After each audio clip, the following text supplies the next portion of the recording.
Good morning everyone, good morning my dear students. আমি sorry, আমি কয়েকদিন তোমাদের সঙ্গে আসতে পারিনি, একটু সমস্যা ছিল ব্যক্তিগত, তাই আসতে পারিনি। যাই হোক, চলো আমরা যখন চলে এসেছি তখন ক্লাসটা কন্টিনিউ করা যাক। আমি আর সময় নষ্ট করবো না। দেখো, আমাদের হিস্ট্রি বলছি, আজকে হিস্ট্রি পড়াবো আমি।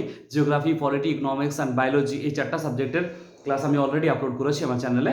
অ্যান্ড আজকে যেটা আমি আলোচনা করবো সেটা হলো ইন্ডিয়ান হিস্ট্রি। তো ইন্ডিয়ান হিস্ট্রিতে আমাকে অনেক স্টুডেন্ট আমাকে বলেছিল যে স্যার মেডিয়েবল পার্টটা শুরু করুন। অ্যান্ড মেডিয়েবল পার্টটা আমারও খুব ভালো লাগে। ঠিক আছে, 712 মোহাম্মদ বিন কাসিমের আক্রমণ থেকে একবারে 1707 ঔরঙ্গজেব পর্যন্ত যে টাইম পিরিয়ডটা, এই টাইম পিরিয়ডটাকে আমরা মেডিয়েবল বলি, অর্থাৎ ভারতের ইতিহাসের মধ্যযুগ বলা হয় বা মুসলিম যুগ বলা হয়। তো মুসলিম যুগের থেকেও বেশি শুনতে ভালো লাগে যেটা, সেটা হলো মধ্যযুগ বা মেডিয়েবল কাল। ওকে, তো এখান থেকে যে টপিকটা আজকে আমরা আলোচনা করবো সেটা হলো মুঘল, অর্থাৎ মুঘল ডাইনেস্টি। আর মুঘল ডাইনেস্টির ফার্স্টে যেটা আসবে সেটা বাবর আসবে। তো চলো দেখা যাক বাবর। তাহলে বাবর কি না, বাবর ছিল এইটা সেন্ট্রাল এশিয়া বলা হয়। এই যে আমি মার্কিং করছি যে এরিয়াটা, এটাকে সেন্ট্রাল এশিয়া বলা হয়। তো সেন্ট্রাল এশিয়ার কান্ট্রিগুলো কি কি না, কে কে টি টি ইউ, কি কি নাম না, কে কে টি টি ইউ, অর্থাৎ অর্থাৎ কি কি না, Kazakhstan, Kyrgyzstan, Turkmenistan, Tajikistan and Uzbekistan. কি কি আমি বললাম না, K for Kazakhstan, Kyrgyzstan, Tajikistan, Turkmenistan and Uzbekistan. এই সেন্ট্রাল এশিয়ার যে কান্ট্রিগুলো, সেই সেন্ট্রাল এশিয়ার কান্ট্রিগুলো আমাদের ভারত থেকে কোন দিকে না, এই পাশে অবস্থান করেছে। ওকে, অর্থাৎ যদি ইস্ট হলে এটা ওয়েস্টে হবে। তাহলে এটা নর্থ ওয়েস্টার্ন যে আমাদের এটা নর্থ ওয়েস্ট। ওকে, অর্থাৎ উত্তর উত্তর পশ্চিমের যে অবস্থানটা, সেই জায়গাতে আর কি অবস্থান করেছে। তাহলে এই কেকেটিটি এই কান্ট্রিগুলো থেকে আমাদের সেন্ট্রাল এশিয়া থেকে কে এসেছিলেন না, সেন্ট্রাল এশিয়ার কান্ট্রিগুলো থেকে আমাদের বাবর ভারতবর্ষে আক্রমণ করেছিলেন। অর্থাৎ বাবর প্রথমবার ভারতে এসেছিলেন এই সেন্ট্রাল এশিয়ার কান্ট্রিগুলো থেকে। তো সেই সেন্ট্রাল এশিয়াতে বাবরের আগে যে ছিলেন তিনি কে ছিলেন না, এখানে যে মানুষটা আর কি করেছিলেন, কি নাম তার না, চেঙ্গিজ খান ছিলেন। কে ছিলেন? চেঙ্গিজ খান। ওকে, তো চেঙ্গিজ খান এবং আরেকজন ছিলেন কে না, তৈমুর লং। তো তৈমুর লং এবং তৈমুর লং এখানে পুরো এরিয়াটা, এই এরিয়াটা তো সৌদি আরব, ওমান, তুর্কমেনিস্তান, ইরাক, বাগদাদ, এখন যেগুলো বর্তমান আর কি ইয়ে সেন্ট্রাল এশিয়ার কান্ট্রি, ঠিক আছে। তো সেইগুলো আর কি সেই সময় কে করতো না, আর কি তৈমুর লং ছিল। তো তৈমুর লং একটা অনেক বড় শাসক ছিলেন। তো তৈমুর লং মারা যাওয়ার পরে এই সেন্ট্রাল এশিয়াতে একজন মহান আর কি শাসক তিনি নিজেকে প্রতিপন্ন করেছিলেন। কে না, সেটা বাবর ছিল। তো বাবর তখন কি হয়েছিল না, তারা আমার চলো সেন্ট্রাল এশিয়া যখন বোঝা গেল, সেন্ট্রাল এশিয়ার কান্ট্রি কোনগুলো আমি আবার বলে দিচ্ছি, Kazakhstan, Kyrgyzstan, Turkmenistan, Tajikistan and Uzbekistan. এই সেন্ট্রাল এশিয়ার কান্ট্রিগুলো বর্তমানে সেন্ট্রাল এশিয়া বলা হয়। আরো আছে এইগুলো আছে সব, ইরান, ইরাক, ওমান, আরব, সৌদি, ঠিক আছে, ইয়েমেন, এগুলো আরব পেনিনসুলার যে কান্ট্রিগুলো, এখান থেকে এডেন সাগর, এখান থেকে বাব আল মানদেব। ওকে, সব এগুলো জিওগ্রাফিতে তখন একটু ডিটেলসে পড়াবো। তো সেন্ট্রাল এশিয়া সম্পর্কে তোমাদের যে কনসেপ্টটা, ওই জন্য আমি ওয়ার্ল্ড ম্যাপটা এখানে নিয়ে আসা। তো সেন্ট্রাল এশিয়া বোঝা হয়ে গেছে, চলো এবার আমরা বাবলে চলে যাই। কেমন? দেখো, তো ফার্স্টেই আমি যে হেডিংটা করব সেটা কি হয়ে যাবে না, সেটা বাবর হয়ে যাবে। ওকে, সো মুঘল ডাইনেস্টি, মুঘল মুঘল ওকে, তো মুঘলের ফার্স্টে কি আসবে না, বাবর আসবে। বাবর, তো বাবরের বার্থ কত না, 14th ফেব্রুয়ারি, 14 ফেব্রুয়ারি, 14 ফেব্রুয়ারি কত না, 14ই ফেব্রুয়ারি ওনার জন্ম। 1483, 1483। ওকে, 1483 এটা ছিল বাবরের ডেট অফ বার্থ। তাহলে এই ডেটটা খুব ফেমাস ডেট, আমরা সবাই জানি যে এটাকে ভ্যালেন্টাইন্স ডে হিসেবে পালন করা হয় আমাদের পুরো ওয়ার্ল্ড জুড়ে, ঠিক আছে, বিশ্ব প্রেম দিবস বলা হয়। তো সেই বিশ্ব প্রেম দিবসের দিনে এই বাবরের জন্ম হয়েছিল। কখন না, 14 ফেব্রুয়ারি 1883 তে। কোথায় জন্ম হয়েছিল না, এর জন্মটা হয়েছিল ফারঘানা নামক একটা জায়গাতে, ফারঘানা। ওকে, সো ফারঘানা কোথায় না, ফারঘানা বর্তমানে ওই যে উজবেকিস্তানের কথা আমি বললাম, উজবেকিস্তান। ওকে, উজবেকিস্তানের কথা আমি বললাম, সেই উজবেকিস্তানে ওনার জন্ম। তাহলে উজবেকিস্তান কোথায় না, সেন্ট্রাল এশিয়ার কান্ট্রি। তাহলে উজবেকিস্তানের ফারঘানা নামক যে স্টেটটা, সেই ফারঘানাতে বাবরের জন্ম হয়েছিল। কখন না, 14 ফেব্রুয়ারি 1883 তে। ক্লিয়ার? এগুলো এক্সাম পয়েন্ট অফ ভিউ থেকে প্রত্যেকটা জিনিস ইম্পর্টেন্ট। এমন এমন কোনো এক্সাম তুমি পাবে না যেখানে এই মুঘল থেকে কোশ্চেন আসবে না। এইবারে ডাব্লিউবিসিএস প্রিলিমিনারিতে যে কোশ্চেনটা এসেছিল, মৈবিয়ান পদ্ধতি, যে মৈবিয়ান পদ্ধতির জন্য কাকে বলা হয়। ওকে, আমার maximum of student and maximum আমার যে বন্ধুরা যারা আর কি এই জিএস নিয়ে আমরা আলোচনা করি, তো সেই রকম আমার বন্ধুরাও তারা জানতো না, যে আমাকে জিজ্ঞেস করছে যে মৈবিয়ান পদ্ধতিটা কি। আমরা দেখো, মৈবিয়ান পদ্ধতি পড়তে গেলে তোকে ইউপিএসসির কোশ্চেন ঘাটতে হবে। তো চলো আজকে ওই বিষয়টা আমি তোমাদেরকে আলোচনা করতে দেবো, যে বাবরকে বলা হয় মৈবিয়ান পদ্ধতির জনক। কালকে আমার এক স্টুডেন্টের সঙ্গে আলোচনা হয়েছিল, ও আমাকে বললো স্যার ওটা একটু ডিটেলসে পড়াবেন প্লিজ। আমি নিশ্চয়ই ডিটেলসে পড়াবো। ওকে, চলো তাহলে ফারঘানা, উজবেকিস্তানের ফারঘানাতে ওর জন্ম হয়েছিল। এরপরে আমরা জানবো যে এই যে বংশটা, বাবর যে বংশের আর কি রাজা বলে নিজেকে এসেছিলেন, এটা কি না, এটা হচ্ছে মুঘল। বাট মুঘল না, মুঘল পরবর্তীকালে এসেছে। এই মুঘলের আগে যে ছিল, এটাকে চাকদাই তুর্ক বলা হতো। কি বলা হতো না, চাকদাই তুর্ক। ওকে, তো এই চাকদাই তুর্ক যে ইয়েটা ছিল, বংশটা ছিল, এই বংশটাকে বাবর পরে নাম দিয়েছিল কি, নাম মুঘল বলা হয়েছিল। ওকে, মুঘল। তাহলে বাবরের আমরা কি দেখলাম, যে বাবর আমরা দেখলাম যে 14th ফেব্রুয়ারি 1883 তে তার বার্থ, এবং ফরগানাতে হয়েছিল। ফরগানা বর্তমানে উজবেকিস্তানে অবস্থিত, এবং যে বংশ তিনি বিলং করতেন সেটা চাকদাই তুর্ক ছিল। পরবর্তীকালে এটাকে মুঘল বলা হলো। ক্লিয়ার? এবার আমরা আসবো ওর ফাদার এন্ড মাদারের নাম নিয়ে এবং ওর দাদি। ওকে, চল, তাহলে এটা ক্লিয়ার হয়ে গেছে। এবার আমরা আসবো যে বাবরের বাবার কি নাম ছিল। না, তার ফাদার ছিলেন ওমর শেখ মির্জা। এগুলো সবাই জানা মোটামুটি। ওমর শেখ মির্জা ছিলেন তার ফাদার, এন্ড মাদারের নাম ছিলেন, তার মাদারের কি নাম ছিল, না মাদারের ছিল, ওকে, ওমর শেখ মির্জা। মাতা ছিল কুতলুগ নিগার খান। কুতলুগ, LUGH, কুতলুগ নিগার খান ছিল ওর মা। বাট ওর জীবনের যে সব থেকে বেশি এম্পাসাইজড যে পড়েছিল সেটা ছিল ওর গ্র্যান্ড মাদার। কে ছিল ওর, না ওর গ্র্যান্ড মাদার ছিল, অর্থাৎ দাদি বা ঠাকুমা আমরা যেটা বলি। সো গ্র্যান্ড মাদার, তার গ্র্যান্ড মাদারের কি নাম ছিল, তার গ্র্যান্ড মাদার ছিল এহসান দৌলত বেগ। কি নাম ছিল, এহসান দৌলত বেগ। সো এই এহসান দৌলত বেগ তার গ্র্যান্ডমাদার ছিল, এবং এই গ্র্যান্ডমাদারের কাছ থেকে সে একটা প্রপার্টি পেয়েছিল ইন দ্য ইয়ার 11। ওকে, তার 11 বছরের এজে, 11 এজে, অর্থাৎ 11 বছর বয়সে সে তার দাদি তার এহসান দৌলতের কাছ থেকে কি পেয়েছিল, একটা প্রপার্টি পেয়েছিল, একটা সম্পত্তি পেয়েছিল। তো অর্থাৎ কত সালে, না এইটা হয়ে যাবে তোমার কত, আমি 1483 বললাম, এই হ্যাঁ 1483 তো বললাম, তাহলে এটা কত হয়ে যাবে, না 1494। ওকে, 1494। এই এত বছর বয়সে, অর্থাৎ এই 1494 সালে 11 বছর যখন বাবরের বয়স, তখন সে তার দাদির কাছ থেকে একটা সম্পত্তি পেয়েছিলেন, যে সম্পত্তিটা দিয়ে তিনি কি করেছিলেন, না তিনি এই ফারগানা নামক স্টেটটার কিং হয়েছিলেন। কোথাকার, ওই ফারগানার কিং হয়েছিলেন, ফারগানা। ওকে, এই ফারগানার কিং হয়েছিলেন তিনি কত বছর বয়সে, না 11 বছর বয়সে। দেখো একটা জিনিস, না তার বাবা এই ওমর শেখ মির্জা খুব কম বয়সে মারা গেছিল। তো দেখবে যে ছেলেগুলোর বাবা মা খুব কম বয়সে মারা যায়, তারা কিন্তু অনেক বেশি প্রসপার হয়, অনেক বেশি তারা আর কি নিজেকে, মানে নিজের দুনিয়াটাকে যখনই তুমি দেখবে না, নিজে দেখবে বাবার মানে পরিচয় নয় বা অন্য কোনো পরিচয় নেই, নিজের পরিচয় যখন তুমি বেড়ে উঠবে না, তখন দেখবে একটা অনেক ভালো জায়গায় তুমি পৌঁছে যাবে আর কি, বিষয়টা এরকম। তো বাবরও কি ছিল, অনেক উচ্চাকাঙ্ক্ষী ছিল, মহাত্মাকাঙ্ক্ষী ছিল। তিনি কি করেছিলেন, না এই 1494 সালে যখন তিনি 11 বছর বয়সে ফারগানা নামক স্টেটটার রাজা হলেন, তখন তিনি চিন্তা ভাবনা করলেন যে এই ফারগানা থেকে আমি আটকে থাকবো না, আমি আরো অনেক বড় সাম্রাজ্যটাকে বিস্তার করব। তখন তিনি কি করেছিলেন, না তখন তিনি আস্তে আস্তে দুটো জায়গাতে ক্যাপচার করতে শুরু করলেন। এটা আমি মুছে দিচ্ছি, চল। তাহলে তুমি সেই সময়, সরি ঠান্ডা লেগে গেছে, শরীরটা ভালো নেই আমার। ওকে, তো সেই সময় তিনি ফার্স্টে কোথায় আক্রমণ করেছিলেন, না তিনি ফার্স্টে 1501-এ, কোথায়, না 1501-এ তিনি সামারকান্দ বলে একটা জায়গা ছিল, ওই সামারকান্দে তিনি কি করেছিলেন, সামারকান্দ অ্যাটাক করেছিলেন। ওকে, তো সামারকান্দ অ্যাটাক করেছিলেন, সামারকান্দ একটা জায়গা ছিল, সেই সামারকান্দে তিনি অ্যাটাক করলেন এবং তিনি জিতেও গেলেন সামারকান্দ। ওকে, এবং তিনি কি করলেন, না তিনি সামারকান্দ জিতেও গেলেন। বোঝা যাচ্ছে? ওকে, তাহলে সামারকান্দ জেতার পরে তিনি কি করলেন, না সামারকান্দের পরে যেটা করলেন সেটা হলো কাবুল। কোথায়, না কাবুলকে তিনি আক্রমণ করলেন। সামারকান্দের পরে কোথায়, না সামারকান্দের পরে যে জায়গাটা তিনি আক্রমণ করেছিলেন সেটা ছিল কোথায়, না সেটা ছিল কাবুলে। ওকে,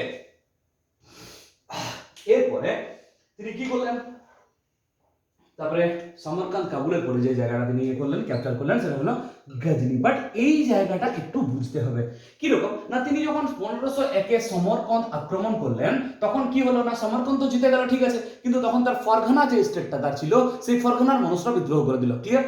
তখন সমরকন্দে তিনি গিয়ে বসলেন, এবং সমরকন্দ যখন তিনি কি, মানে সমরকন্দ থেকে যখন কাবুল গেলেন, তখন সমরকন্দের মানুষরা বিদ্রোহ ঘোষণা করে দিল।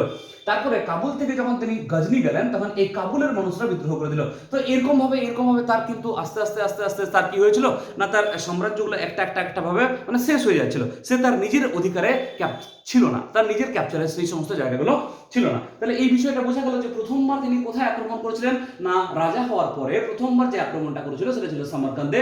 এই সামারকান্দের পরে কোথায় করেছিল, না কাবুল, এন্ড কাবুলের পরে কোথায় করেছিল, না এই গজনি। কিন্তু তার একটা করে প্রতিবার স্টেটগুলো সে মানে হেরে যাচ্ছিল। সেখানে তার মানে নিজের অধিকার, নিজের প্রতিপত্তি, তার সেগুলো সাম্রাজ্য, সেগুলো সব ছিল না। আস্তে আস্তে এগুলো সব শেষ হয়ে যাচ্ছিল। এরপরে আমরা যেটা দেখবো যে হ্যাঁ, কোথায় না তিনি 1507 যখন তিনি সমরকন্দ আর কি এই সমস্ত এগুলো ইয়ে করলেন, রাজা যখন হলেন তখন 1507, ওকে, এই 1507 তিনি একটা উপাধি নিয়েছিলেন। কি উপাধি নিয়েছিলেন না, যে উপাধিটা ছিল যে পাদশাহ বলা হয়, ওকে, পাদশাহ, পাদশাহ, পাদশাহ বলে যে টাইটেলটা, সেই পাদশাহ টাইটেলটা নিয়েছিলেন। এই পাদশাহ টাইটেলের মানে হচ্ছে অ্যাকচুয়ালি বাদশাহ, ওকে, বাদশাহ, বাদশাহ, এই বাদশাহ বলে যে টাইটেলটা তিনি, এই বাদশাহ টাইটেলটা তিনি নিয়েছিলেন, ওকে, এই বাদশাহ টাইটেলটা তিনি অ্যাডপ্ট করেছিলেন কখন না 1507, ওকে। তাহলে এইটা জিজ্ঞেস করে বিভিন্ন পরীক্ষাতে যে বাদশাহ টাইটেলটা কখন তিনি অ্যাডপ্ট করেছিলেন না এই সামারকান্দ জেতার পরে, ওকে,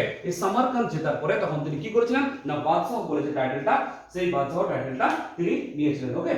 চলো এরপরে আমরা আসবো যে 1507 পরে কি হলো না 1507 পরে তিনি যখন আস্তে আস্তে আস্তে আস্তে করে যখন সমরকান্দটা মানে ইয়ে হয়ে গেল, অ্যাটাক তো করেছিল 1501 অ্যাটাক করেছিল, কিন্তু অ্যাকচুয়ালি ওটাকে কখন তিনি জিতেছিলেন না 1507। এরপরে দেখো ওর যখন আস্তে আস্তে সব সাম্রাজ্যগুলো একে একে করে মানে তার থেকে সরে যাচ্ছিল, তখন তিনি কি করছিলেন না তখন তিনি ভারতবর্ষ আক্রমণ করেছিলেন। তো এইটা আর কি একটা বিরাট বড় মিসকনসেপশন আছে যে 1526-এ প্রথমবার ভারত আক্রমণ করেছিলেন, না, এটা ছিল তার পানিপথের যে ইয়েটা, দৌলত খান লোদি, আলম খান লোদি এবং রানা সাঙ্গা, এই তিনজনের মানে কি বলবো যে ইনভিটেশনে বাবর যখন প্রথমবার ভারত আক্রমণ করে, এইটা ছিল তার 5th অ্যাটাক। তার আগে কিন্তু 4বার অ্যাটাক করেছিল, কখন না 1519-এ। চলো এই 1519-এর কথা আমরা জানবো যে 1519-এ কি করেছিল না ফার্স্ট টাইম তিনি ইন্ডিয়ান সাবকন্টিনেন্ট, যেটাকে আমরা বলি ভারতীয় উপমহাদেশ, ইন্ডিয়ান সাবকন্টিনেন্টে তিনি কি করেছিলেন না ইন্ডিয়ান সাবকন্টিনেন্টে অ্যাটাক করেছিলেন, কখন না 1519-এ। তো 1519-এ যখন ফার্স্ট টাইম তিনি ইন্ডিয়ান সাবকন্টিনেন্টে অ্যাটাক করেন, তখন কি হয়েছিল, ফার্স্ট টাইম যখন 1519-এ ইন্ডিয়ান সাবকন্টিনেন্টে অ্যাটাক করে, তখন কোথায় না আবার আমি যদি ওই ইন্ডিয়ান মানে দেখতে যাই, তাহলে ওইটা ছিল কোথায় জানো না পাঞ্জাবে। অর্থাৎ কোন পাঞ্জাব না, যেটা পাঞ্জাবটা পাকিস্তানের পাঞ্জাব। আমরা জানি যে পাঞ্জাব স্টেটটাকে আমাদের যখন দেশ ভাগ হয় তখন পাঞ্জাব স্টেটটাকে আমরা দুভাগে ভাগ করি, একটা পাকিস্তানের পাঞ্জাব, একটা কোথাকার পাঞ্জাব, একটা ইন্ডিয়ান পাঞ্জাব। তো ওই পাকিস্তানের পাঞ্জাবে বর্তমানে যে জায়গাটা, সেটার নাম ছিল কি না, সেটা ছিল বাজোর নামক একটা জায়গা, বাজোর, ওকে। এই বাজোর নামক জায়গাতে তিনি কি করেছিলেন ফার্স্ট টাইম অ্যাটাক করেছিলেন। তো এই বাজোর এটা অনেক বড় এরিয়া, তাহলে ওখানে কোনো রাজা মহারাজা যখন আর কি অ্যাটাক করবে কোনো একটা এরিয়াতে, তখন তাকে তো একটা কেল্লা বা দুর্গ বা ফোর্টে থাকতে হবে। তো কোন ফোর্টটা তিনি ইয়ে করেছিলেন না ভেরো নামক একটা ফোর্ট ছিল, ভেরো, ওকে, ভিইএরও, ভেরো ফোর্ট। এই ভেরো ফোর্টকে তিনি অ্যাটাক করেছিলেন, ওকে, ভেরো ফোর্টকে তিনি কি করেছিলেন না জয় করেছিলেন, কখন না এই 1519-এ প্রথমবার যখন ভারতবর্ষ আক্রমণ করে, ইন্ডিয়ান সাবকন্টিনেন্ট যখন আক্রমণ করে, তখন সেটা বাজোর নামক একটা জায়গা ছিল। কোন কোন জায়গা ছিল, বাজোর। এই ভেরো নামক যে ফোর্টটা, ভেরো নামক যে কেল্লাটা, তখন তিনি জয় করেন, এবং এই ভেরো ফোর্টটাকে তিনি, এই ভেরো ফোর্ট যে ভেরো কেল্লাটাকে, এইটাকে অ্যাটাক করার জন্য ফার্স্ট টাইম তিনি কিসের না বারুদের ব্যবহার করেছিলেন, ওকে। ফার্স্ট টাইম কিসের ব্যবহার করেছিলেন জানো না বারুদের, ওকে। আর এই বারুদটা কি গোলা না ক্যানন বা কামানের ব্যবহার করেছিলেন। তাহলে এই রকম একটা কোশ্চেন কিন্তু অনেকবার WBCS প্রিলিমিনারি বলো বা মেন্স বলো বা যে কোনো পরীক্ষাতে এই কোশ্চেনগুলো আসে, যে বাবর প্রথমবার ভারতবর্ষে ভারতীয় উপমহাদেশে প্রথমবার কামানের ব্যবহার কে করে না অবশ্যই বাবর করে, এবং সেটা কখন করে, সেটা পানিপথের প্রথম যুদ্ধ নয়, সেটা কখন না এই বাজোর আক্রমণে, 1519-এর বাজোর আক্রমণে এই ভেরো নামক যে কেল্লাটা, দুর্গটা, এই দুর্গটাকে তিনি জয় করার জন্য প্রথমবার বারুদ বা কামানের ব্যবহারটা তিনি করেন। ক্লিয়ার হয়েছে বিষয়টা? চলো ক্লিয়ার হয়েছে। দেখো আমি আবার বলে দিচ্ছি যে 1519-এ বাবর যখন প্রথমবার ভারতীয় উপমহাদেশ আক্রমণ করে, তখন পাকিস্তানের যে বাজোর নামক জায়গাটা, এখন বর্তমানে পাকিস্তানে, তো সেই বাজোর আর কি আক্রমণ করার সময় এই ভেরোর দুর্গটাকে জয় করার জন্য তিনি প্রথম বারুদ বা কামানের ব্যবহার করেছিলেন, কত 1519-এ। Am I clear to everyone? Okay, চলো তাহলে এটা যদি ক্লিয়ার হয়ে গেছে, এবার আমরা আসবো কোথায় না এটা ছিল তার প্রথম আক্রমণ। এইরকম কতবার বাবর আক্রমণ করেছিলেন না এরকম 4বার আক্রমণ করেছিলেন, কখন না ওই 1526-এর আক্রমণের আগে। এরপরে আমাদের ভারতে কি শুরু হয়েছে না, দেখো আমাদের কে শুরু হয়েছে না লোদি ডাইনেস্টি, তখন আর কি সুলতানি পিরিয়ডের, ওকে। এই সুলতানি যে পিরিয়ডটা চলছিল, অর্থাৎ এই সুলতানি পিরিয়ডটা যে চলছিল, সুলতানি যুগ যে চলছিল, এই সুলতানি যুগের একদম শেষ যে রাজবংশটা, তার নাম ছিল লোদি ডাইনেস্টি। এর আগে কে ছিল না, এর আগে প্রথমে ছিল দাস বংশ, অর্থাৎ স্ল্যাব ডাইনেস্টি ছিল, ওকে।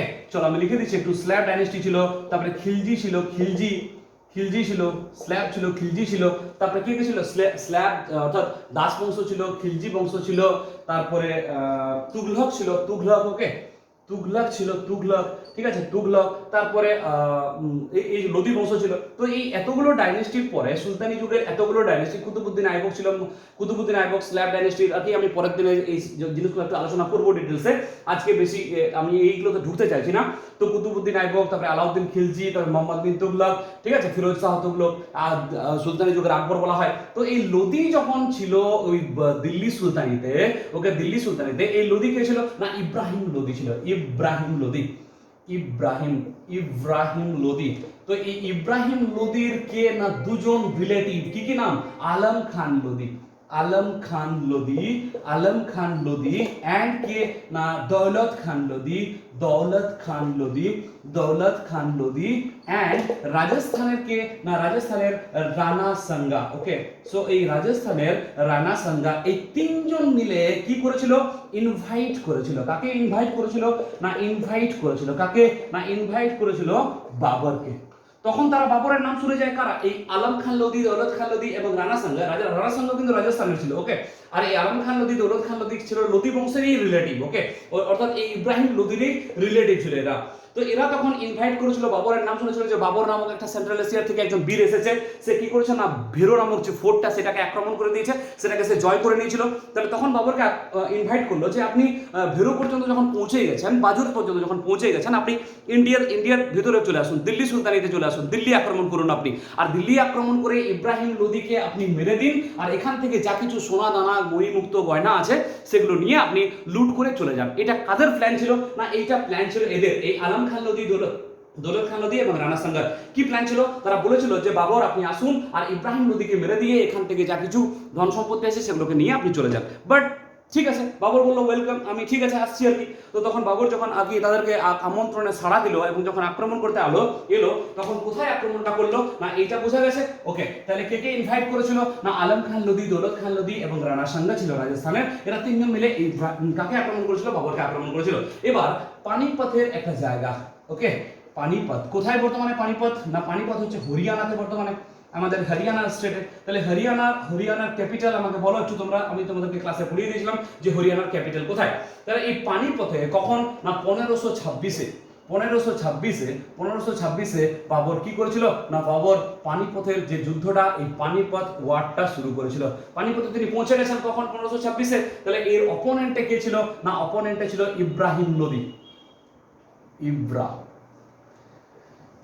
এর অপোনেন্টে ছিল ইব্রাহিম লোদি। তো ইব্রাহিম লোদি কি করেছিল না, ইব্রাহিম লোদি বাবরের সঙ্গে যুদ্ধ করেছিল, ওকে। বাবর আর ইব্রাহিম লোদির যে যুদ্ধটা সেটা 1526-এর পানিপথের প্রথম যুদ্ধ।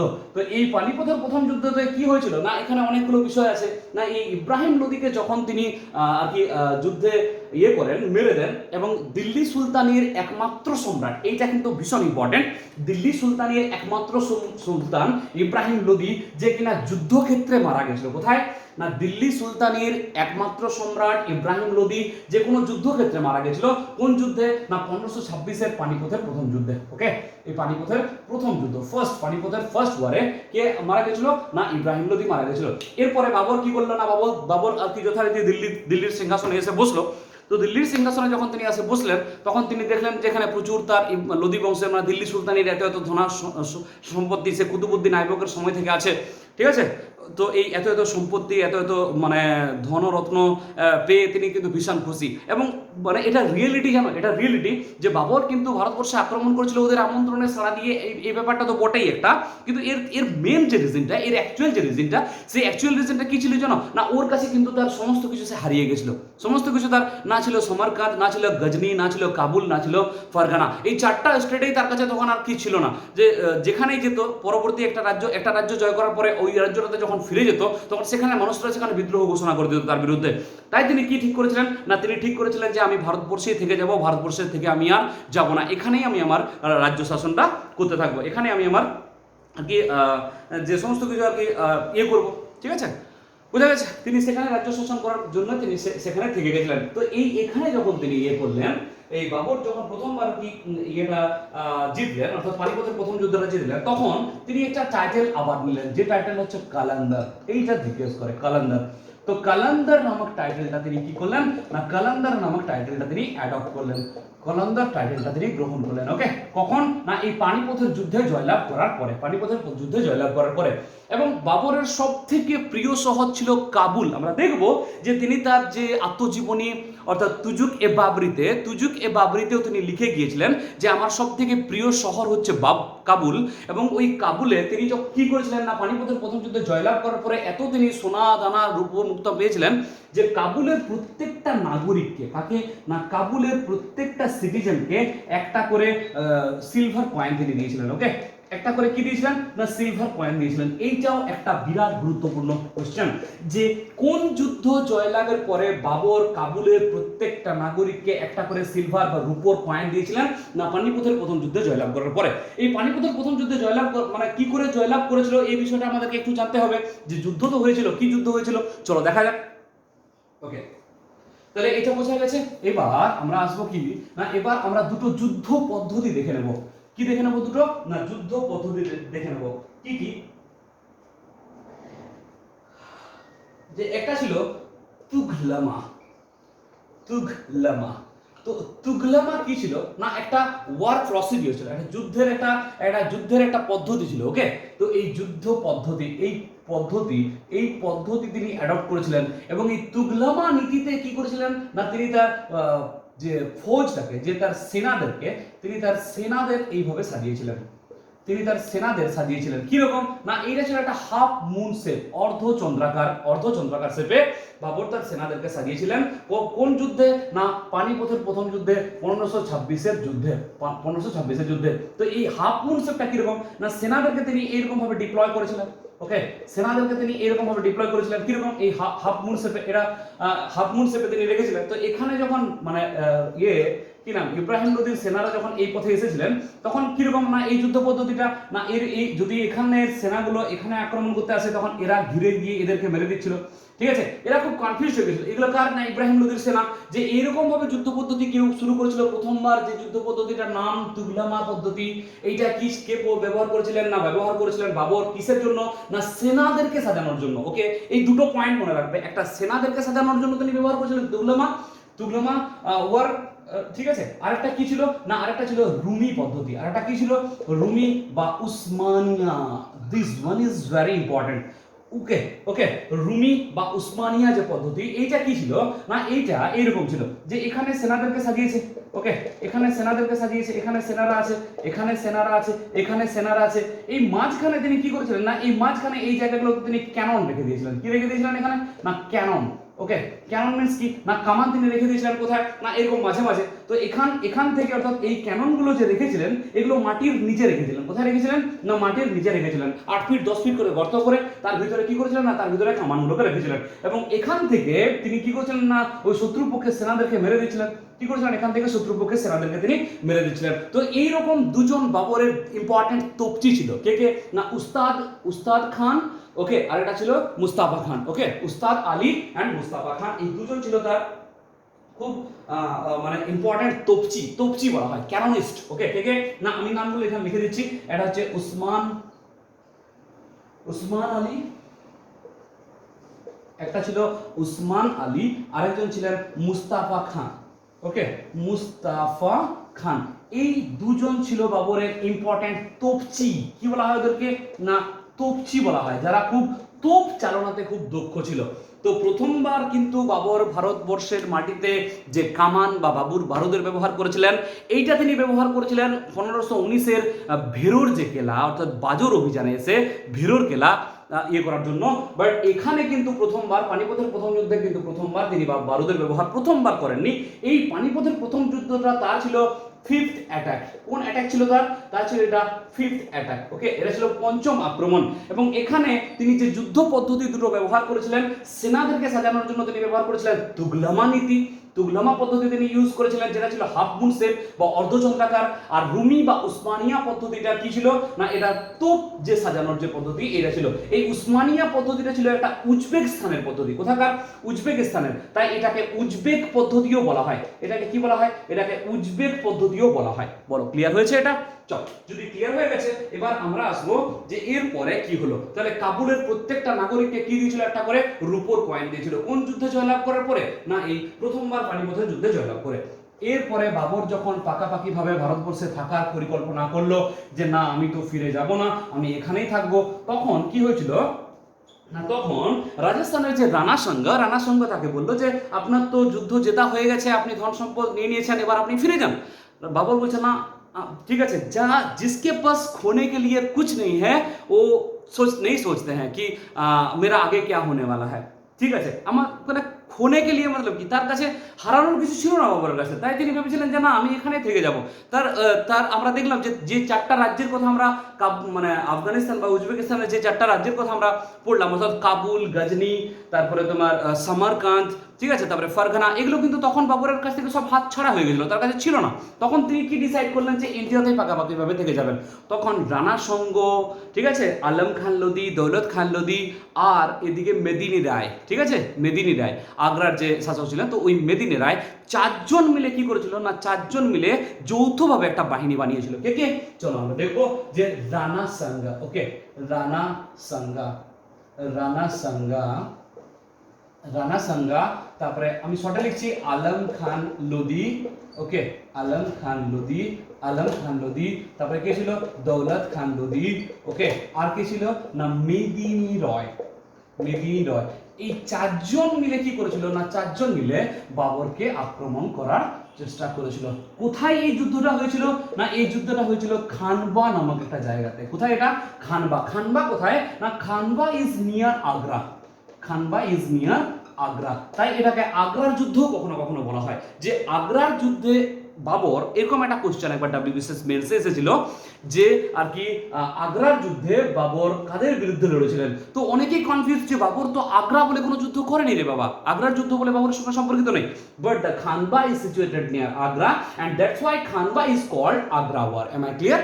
চল, তাহলে এইটা আমি দেখলাম যে আগ্রার যুদ্ধ বা কি খানবার যুদ্ধ হয়েছিল। তো এই খানবার যুদ্ধ ছিল, এই খানবার যে যুদ্ধটা, এটা কখন হয়েছিল না, এটা পর মনে রাখবে যে বাবরের যে যুদ্ধগুলো 1526, 1527, 1528, 1529 আর 1530, তাহলে এইটা কখন হবে না, এইটা হবে 1527। তাহলে 1527 যে খানবার যুদ্ধটা হয়েছিল, এই খানবার যুদ্ধটা বাবরের কাছে কি ছিল না, মরণপণ লড়াই ছিল তার কাছে।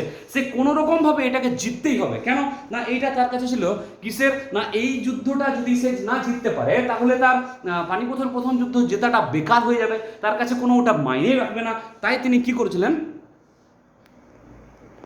ওকে, তাই তিনি এই যুদ্ধটা জেতার জন্য মরিয়া হয়ে গেছিলেন, অর্থাৎ খানবার যুদ্ধটা জেতার জন্য তিনি কি হয়েছিলেন না, মরিয়া হয়ে গেছিলেন।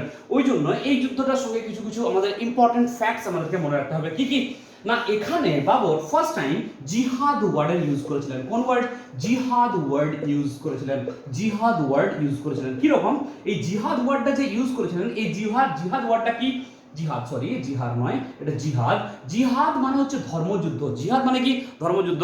তিনি তার সৈনিকদেরকে বললেন যে দেখো, তার মোটিভেট করলেন সৈনিকদেরকে যে দেখো, এই যুদ্ধটা যদি আমরা না জিততে পারি তাহলে আমাদেরকে যে পানিপথের প্রথম যুদ্ধ জেতাটা আমাদের কাছে কোনো মিনিংলেস হয়ে যাবে, সেটা কোনো মানেই থাকবে না। তখন তিনি কি করলেন, তিনি তার সৈনিকদেরকে বললেন যে দেখো, বাবরের জন্য তোমরা যুদ্ধ করছো না, তোমরা নিজের ধর্ম বাঁচানোর জন্য যুদ্ধ করছো। তো জিহাদ শব্দের প্রথমবার ব্যবহার করছেন। এটাও কোশ্চেন, একটা ইম্পর্টেন্ট কোশ্চেন, যে কোন যুদ্ধে বাবর তার সৈনিকদের জন্য জিহাদ শব্দের প্রয়োগ করেছিলেন। ওকে, তো জিহাদ মানে ধর্মযুদ্ধ, এই প্রথমবার ওয়ার্ডটা ইউজ করেছিলেন বাবর খানবার যুদ্ধে। কোন যুদ্ধে? খানবার যুদ্ধে। তিনি তার সৈনিকদেরকে অনেক বেশি মোটিভেট করলেন। তিনি বললেন যে আমার জন্য যুদ্ধ করছো না, তোমরা কার জন্য যুদ্ধ করছো? তোমরা নিজেদের মুসলিম ধর্ম বাঁচানোর জন্য যুদ্ধ করছো। ঠিক আছে, কেন আমরা এগুলো দেখবো যে এই যারা লোদি ডাইনেস্টিতে ছিলেন, যে ঠিক আছে, রানা সাঙ্গা ছিলেন, মেদিনী রায় ছিলেন, এরা মোটামুটি হিন্দু কমিউনিটি থেকে বিলং করে। তাই তিনি কি ঠিক করেছিল, বাবর তার সৈনিকদেরকে বলেছিল যে তোমরা জিহাদ করো। জিহাদ মানে কি? ধর্মযুদ্ধ করো। আরেকটা ছিল ইম্পর্টেন্ট ফ্যাক্ট, সেই ইম্পর্টেন্ট ফ্যাক্টটা কি না, এটাও খুব ইম্পর্টেন্ট, হচ্ছে তামগা। তামগা নামক একটা ট্যাক্স, এই ট্যাক্সটা তিনি অ্যাবলিশ করেছিলেন। ওকে, এই তামগা নামক যে ট্যাক্সটা, এই তামগা ট্যাক্সটাকে তিনি অ্যাবলিশ করেছিলেন। এই তামগা ট্যাক্সটা কারা দিত না, তামগা ট্যাক্সটা তার বাবর তার সৈনিকরা দিত। কাকে?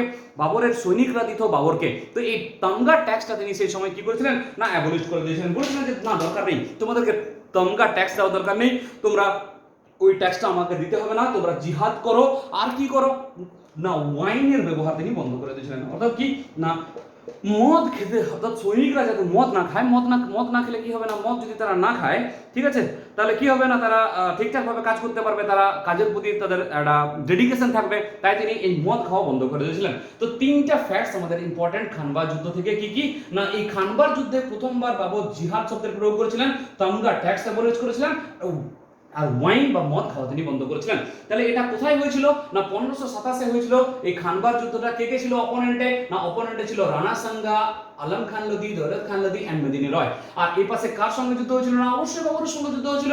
কিন্তু বাবর এই যুদ্ধটা ওন করেছিল। ওকে, বাবর এই যুদ্ধটা কি করেছিল না, বাবর এই যুদ্ধটা জয়লাভ করেছিল। ঠিক আছে, তারপরে কি হলো, এই যে যুদ্ধটা জেতার পরে, ওকে, এই যুদ্ধটা যখন জিতে গেল তখন ভারতবর্ষে বাবর পাকাপাকি ভাবে অবস্থান করতে থাকলো। ঠিক আছে, পাকাপাকি ভাবে ভারতবর্ষে তিনি দিল্লির সিংহাসনে বসলেন এবং মুঘল ডাইনেস্টির তিনি ফার্স্ট কিং হলেন।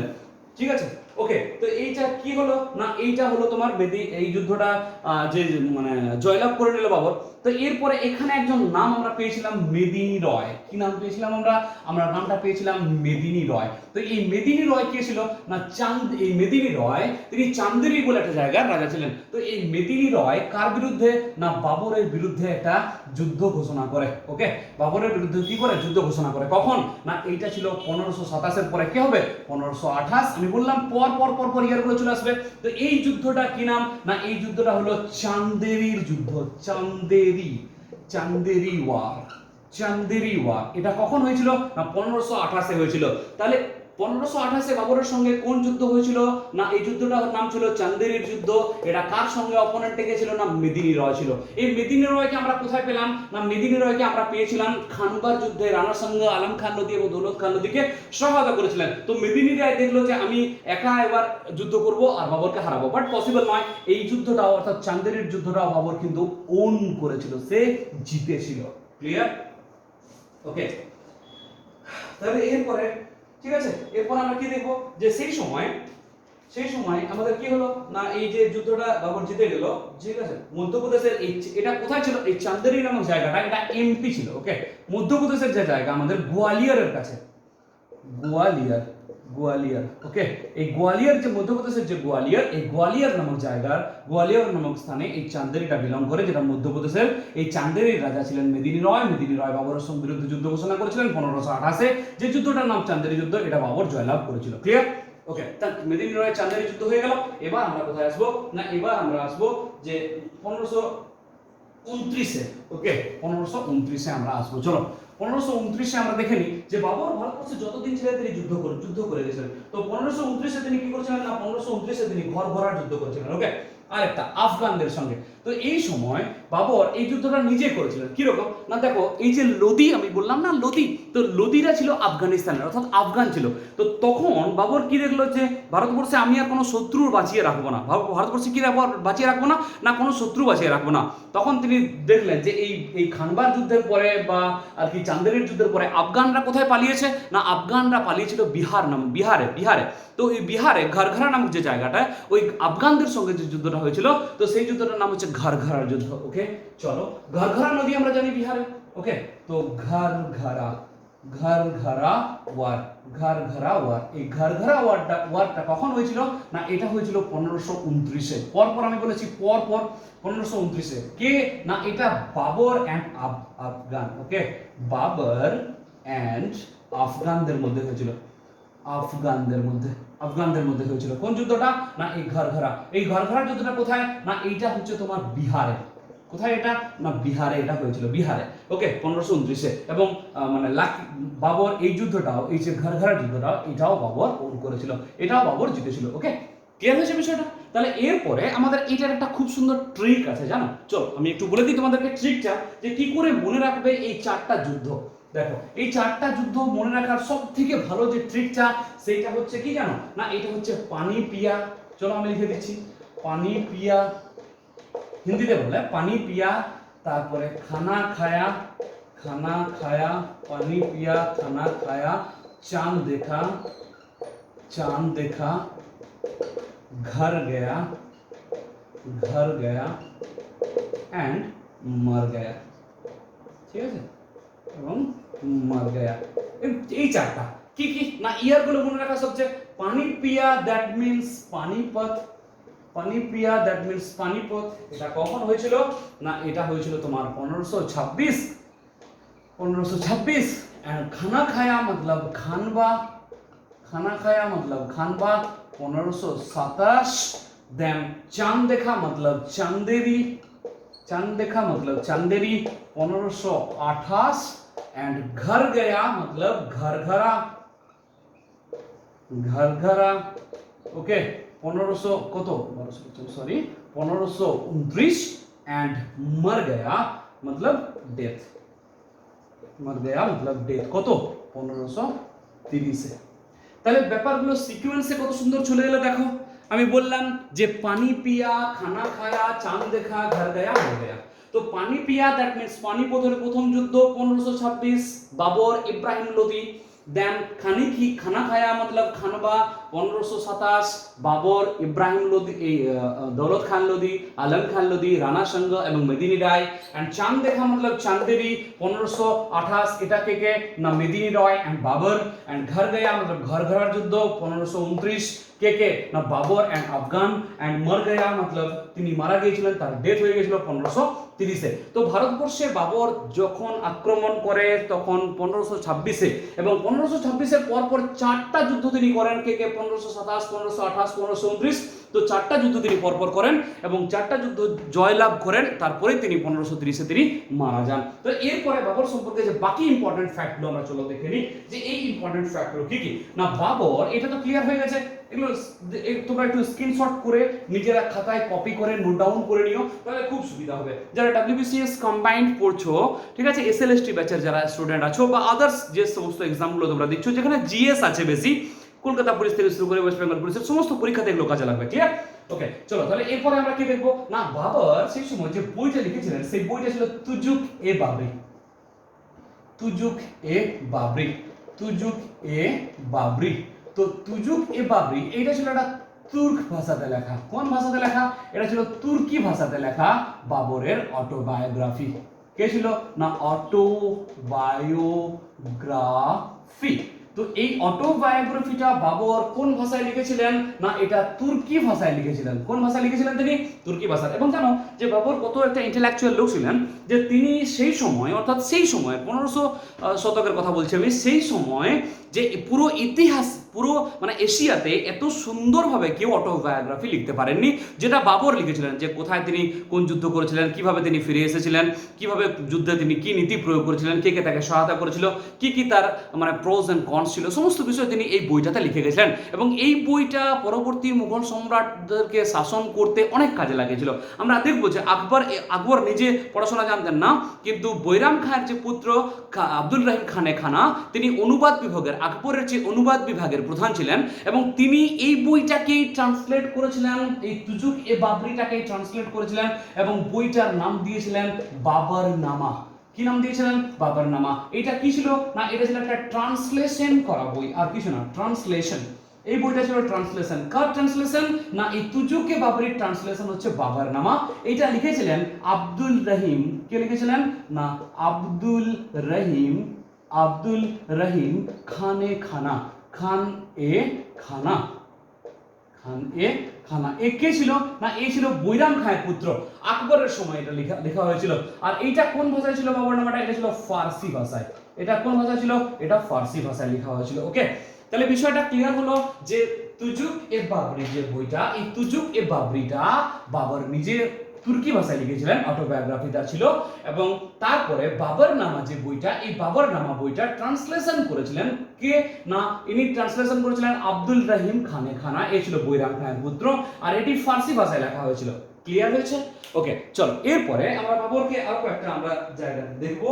কি কি কি কি দেখবো আমরা যে বাবর কি করেছিলেন না আগ্রার যে আরামবাগ, আগ্রাতে একটা তিনি বাগান তৈরি করেছিলেন। ওকে চলো, আগ্রাতে তিনি একটা বাগান তৈরি করেছিলেন। আগ্রাতে কোথায় না, আগ্রাতে একটা গার্ডেন তিনি তৈরি করেছিলেন। কি তৈরি করেছিলেন? একটা গার্ডেন তৈরি করেছিলেন, যে গার্ডেনটার নাম ছিল আরামবাগ। আরামবাগ, ওকে। এই আরামবাগ নামক গার্ডেনটা আগ্রাতে বাবর তৈরি করেছিলেন। আর এই বাগানটাতে কি ছিল না, এই বাগানটাতে তিনি চার বাগ শৈলী ইউজ করেছিলেন। কি করেছিলেন না, চার বাগ শৈলী। চার বাগ শৈলী, যেটা কি ছিল একটা না, ওই বাগান তৈরি করার একটা পদ্ধতি ছিল চার বাগ শৈলী। আর এই চার বাগ শৈলীটাতে তিনি মইবিয়ান নামক পদ্ধতিটা ব্যবহার করেছিলেন। মইবিয়ান, তাহলে মইবিয়ানটা কি না, মইবিয়ানটা হলো একটা জল দেওয়ার পদ্ধতি বা সেচের পদ্ধতি। ওকে, এটা ছিল একটা সেচ পদ্ধতি। এটা ছিল একটা সেচ পদ্ধতি, অর্থাৎ 1526-এর আগে ভারতবর্ষে এই চার ভাগ শৈলী বা মইবিয়ান পদ্ধতির মাধ্যমে জল দেওয়া হতো না। বাবর ফার্স্ট টাইম ইন্ডিয়ান সাবকন্টিনেন্টে এসে তিনি এই আগ্রাতে যে আরামবাগ বাগানটা তৈরি করেছিলেন, এই আরামবাগ বাগানটাতে তিনি জল দিতেন। মইবিয়ান পদ্ধতি তিনি ইন্ট্রোডিউস করেছিলেন, and that's why Babur is called the father of Moibian system. Moibian system. Okay, clear? Okay, আর এই কোশ্চেনটা কোথায় এসেছিল না, আমি এখানেই মেনশন করে দিচ্ছি যে 2022 সালের WBCS প্রিলিমসে এসেছিল। কালকে আমার একজন স্টুডেন্ট বলল, স্যার আমার মইবিয়ান পদ্ধতি সম্পর্কে কোনো ধারণাই নেই, আমি শুনিনি। তো দেখো, তোমাদেরকে আমি এই বিষয়গুলো ক্লিয়ার করব, যে বিষয়গুলো তোমাদের কাছে আননোন। ঠিক আছে, যে বিষয়গুলো তোমাদের কাছে আননোন, আমি ক্লাসে এগুলোকে আরো ডিটেলসে করাবো। একটু বুঝে নাও বিষয়টা, যে আগ্রাতে বাবর প্রথমবার যে গার্ডেনটা তৈরি করেছিলেন, এই গার্ডেনটার নাম ছিল আরামবাগ, এবং এটা চারবাগ শৈলীতে তিনি নির্মাণ করেছিলেন, এবং এখানে মইবিয়ান পদ্ধতি ইন্ট্রোডিউস করেছিলেন। যে মইবিয়ান পদ্ধতিটা কি, একটা জলসেচের পদ্ধতি। এন্ড বাবর এটা প্রথমবার ভারতবর্ষে কি করেছিল, ইন্ট্রোডিউস করেছিলেন। That's why Babur is called the father of Moibian system. এটা WBCS প্রিলিমিনারি 2022 এর কোশ্চেনে আমাদেরকে এসেছিল। ক্লিয়ার? চলো, তাহলে বাবর সম্পর্কে আমরা এই ফ্যাক্টস গুলো জানলাম। এরপরে দেখো কি আছে না, বাবরের মকবরা। মকবরা মানে কি না, তার সমাধি স্থল কোথায় আছে না, বাবরের যে সমাধিটা, এই সমাধিটা কোথায় না, এই সমাধিটা কোথায় রয়েছে না, এই সমাধিটা রয়েছে তোমার আগ্রার আরামবাগে ছিল। ওকে, আগ্রার, এটা ছিল ওই আগ্রার আরামবাগে তাকে কি করা হয়েছিল, তাকে সমাহিত করা হয়েছিল। কিন্তু কি হয়েছে না, ওই যে আমি বললাম যে তিনি তার অটোবায়োগ্রাফি থেকে লিখে গেছিলেন যে তার সবথেকে প্রিয় শহরের নাম হচ্ছে কাবুল, এবং তিনি লিখে গেছিলেন যে আমার মৃত্যুর পরে যেন আমাকে কাবুলে দাফন করা হয়। তো তখন কিন্তু কেউ তো জানতো না তার এই খোয়াইশটা, তার এই ইচ্ছেটা কেউ তখন জানতো না। তাই তাকে কোথায় সমাহিত করা হয়েছিল, তার ছেলে হুমায়ুন কোথায় করেছিল তাকে না, এই আগ্রার আরামবাগে সমাহিত করেছিল। কিন্তু যখন আকবরের শাসনকাল চলছিল, তখন আকবরের অনুবাদ বিভাগের প্রধান করা হয়েছিল আকবরের যে সংরক্ষক বৈরাম খাঁয়ের পুত্র, নাম হচ্ছে আব্দুল রহিম খানে খানা। তো আব্দুল রহিম খানে খানা যখন আর কি ওই তুজুক এ বাবরি ট্রান্সলেশন করেছিল বাবর নামাতে, তখন তিনি দেখলেন যে বাবর নিজে লিখে গেছেন যে আমার সব থেকে প্রিয় শহর কাবুল, এবং আমার মৃত্যুর পরে যেন আমার দেহটাকে কাবুলে সমাহিত করা হয়। ওকে, তখন আকবর কি করলেন না, তখন আকবর কি করলেন না, আকবর বাবরের ওই যে সমাধিটাকে কোথায় ট্রান্সফার করা হলো না, তিনি তখন কাবুলে নিয়ে গেলেন। কোথায় নিয়ে গেলেন? কাবুলে নিয়ে গেলেন। ক্লিয়ার হয়েছে? তাহলে বাবর সম্পর্কে এই ফ্যাক্টসগুলো আমাদের জানা আছে। তাহলে এরপরে আর আমাদের বিশেষ কিছু জানার নেই। ঠিক আছে, তো কি করা হয়েছিল না, বাবর ওই যে বাবরি মসজিদ যে নির্মাণ করেছিলেন, তো বাবরি মসজিদ নির্মাণ করেছিলেন, এরকমটা আর কি প্রচলন আছে। এখন আমাদের সুপ্রিম কোর্টে একটা ভার্ডিক্ট এসে গেছে যে বাবরি মসজিদ সেখানে কোনো ছিল না, সেটাকে আর কি সেখানে একটা প্রাচীন হিন্দু মন্দির ছিল, এবং তার উপরে বাবরি মসজিদটাকে ইয়ে করা হয়েছিল, এবং সেটা একটা কন্ট্রোভার্সিয়াল টপিক, আমি সেই বিষয়ে যাব না। তো এটা আর কি বাবরের যে ডিজাইনার ছিলেন, অর্থাৎ বাবরি মসজিদ বানানোর জন্য ডিজাইনার ছিলেন, ওনার নাম ছিল মীর বাকি। কি নাম ছিল? মীর বাকি। তো একটু লিখবে কি যে এই বাবরি মসজিদের যিনি ডিজাইনার ছিলেন, এই ডিজাইনারের নাম ছিল মীর বাকি। ওকে, মীর বাকি। ওকে, এইটুকু আমাদের একটা ইনফরমেশন, তোমরা এখান থেকে জেনে নিতে পারো। এটা ইম্পর্টেন্ট খুব একটা নয়, কারণ এটা একটা কন্ট্রোভার্সিয়াল টপিক, আমি সেখানে যাব না। যাই হোক, বাবর সম্পর্কে তোমাদের একটা ওভারভিউ হয়েছে, মুঘলরা কি করে এলেন ভারতবর্ষে, কিভাবে এলেন না এলেন, এই সম্পর্কে একটা ওভারভিউ তৈরি হয়েছে। তো যদি ওভারভিউটা তোমাদের ক্লিয়ার হয়েছে, যদি তোমাদের ব্যাপারটা বুঝতে পেরেছো, তাহলে চলো আমি ক্লাসটা এখানে শেষ করলাম। তাহলে বাকি মেডিয়েভেলের একদিন আমি প্রথম একদম ওই দাস বংশ থেকে শুরু করবো ঔরঙ্গজেব পর্যন্ত। খুব ইন্টারেস্টিং ফ্যাক্ট, আমার ব্যাপক লাগে এই মেডিয়েভেল পার্টটা, আমার খুব স্ট্রং এবং আমার খুব ভালো লাগে, নিজেকে পড়াতে ভালো লাগে, পড়তে ভালো লাগে, তাই আমি মেডিয়েভেলটা শুরু করলাম হিস্ট্রি থেকে।